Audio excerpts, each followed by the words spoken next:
Welcome back to episode of car talk. हमारे कोई ने हमारे से सवाल किया है कि जब रियल एस्टेट के अंदर इन्वेस्टमेंट्स करते हैं, कोई आम बंदा है उसने जब एंट्री लेनी है रियल एस्टेट में, तो वो किसी भी डीलर के थ्रू कोई भी प्रॉपर्टी ले सकता है और कोई भी वो अपने रिसर्च करके तो कोई प्रॉपर्टी ले लेगा। बट उसके बाद जो मेन स्टेप आता है वो एग्जिट लेने पे आता है कि जब आपने अपना प्रॉफिट मेंटेन करना होता है, उसके बाद आपने उसमें से एग्जिट लेना होता है। अब इस टाइम के अंदर किस वक्त प्रॉफिट लिया जाए, किस वक्त उस पर क्या उसके ऊपर काम किया जाए और कितना प्रॉफिट उस पर एक्सेप्ट किया जाए, आइए इसके बारे में बात करते हैं।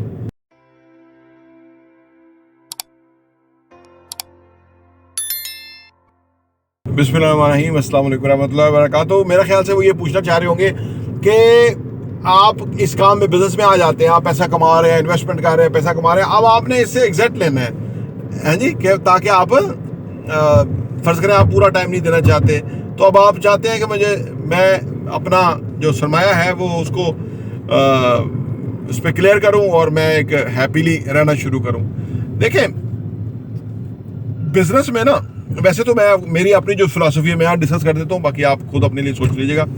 मुझे लगा है ज़िंदगी में, जब मैं बिज़नेस में आया तो मुझे लगा कि ये बड़ी मज़े की ज़िंदगी है।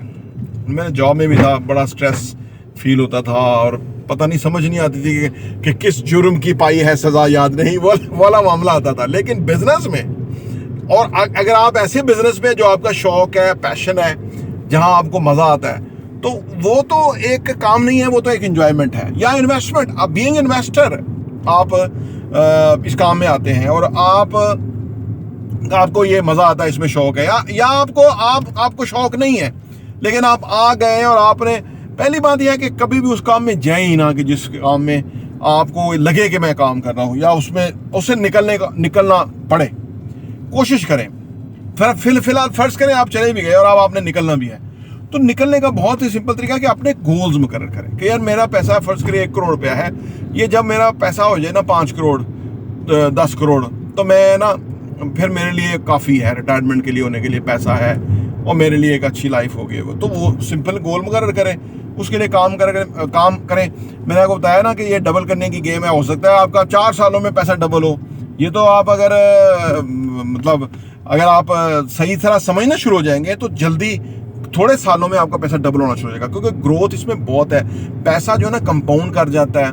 तो अगर आपने सही जगह, सही लोकेशन, सही सोसाइटी, सही चीज़, इन सारी चीज़ों के ऊपर इन्वेस्ट किया होता है ना, तो पैसा आपका बहुत बढ़ता है, बहुत ज़्यादा आप पैसा कमा सकते हैं इसमें। तो वो आप अपना गोल मुकर्रर करें और आप उस पर निकल सकते हैं। दूसरी बात देखिए, इसमें 2 तरह के लोग हैं। एक इन्वेस्टर टाइप है कि जो रोज़ मार्केट से इन टच नहीं होते, वो आते हैं, वो जो है ना, वो आते हैं और पूरा काम करते हैं, इन्वॉल्व रहते हैं, चीज़ों को देखते रहते हैं, क्या लेना चाहिए क्या। अच्छा, दूसरे वो है कि जो आते हैं और इन्वेस्ट करते हैं, उसमें वो किसी डीलर के साथ काम कर रहे हैं या किसी भी एक्सपर्ट के साथ काम कर रहे हैं, तो उनके क्योंकि थोड़े सर्विस चार्ज होते हैं, तो वो उनके साथ चीज़ों को असेसमेंट में रहते हैं, जहाँ समझ आए वहाँ इन्वेस्ट कर लिया, नहीं तो नहीं इन्वेस्ट किया।